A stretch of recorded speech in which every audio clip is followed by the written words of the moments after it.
মনে করুন আপনি সারাদিন অফিস শেষ করে দিনের শেষে রাস্তা দিয়ে বাড়ি যাচ্ছেন। এমন সময় আচমকা কেউ যদি দুহাত এক করে আপনার কাঁঠালে জোরে একটা খোঁচা দেয়, তাহলে কেমনটা লাগবে?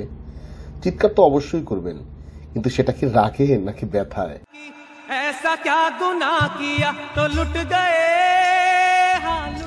যাই হোক, চলেন মূল গল্প শুরু করা যাক।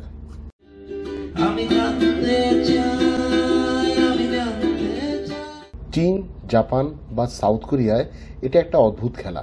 অবশ্য খেলা না বলে ট্রেডিশন বলাই ভালো।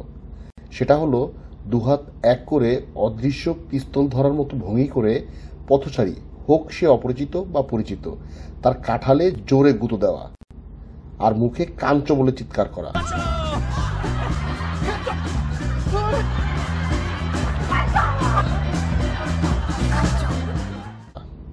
মেজাজ খারাপ হলেও কিচ্ছু করার নেই, কারণ এটাই ওদের সংস্কৃতি।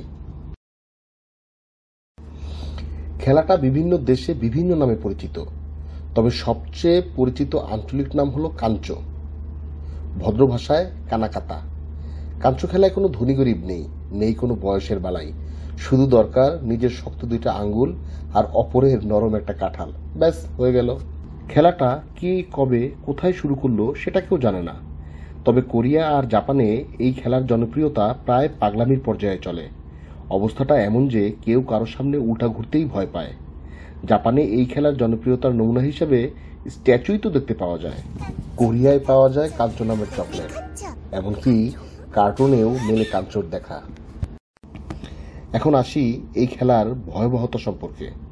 জাপান ও কোরিয়ার হাসপাতালগুলোতে প্রায় প্রতিদিনই ভুক্তভোগী কাঞ্চ রোগীরা ভিড় করে। যে কাঞ্চ খেয়েছে সে আসে কাঁঠালের ব্যথায়, আর যে কাঞ্চ দিয়েছে সে আসে আঙ্গুলের ব্যথায়। কোরিয়ান সরকার তাই কাঞ্চ বন্ধ করতে পাবলিক প্লেসগুলোতে সাইনবোর্ড ঝুলিয়ে দিয়েছে। পৃথিবীর অনেক দেশে তো ঘুরলাম, ভাবছি একবার কাঞ্চ খাবার জন্য হলেও জাপান বা কোরিয়ায় যাব। কি বলেন আপনারা?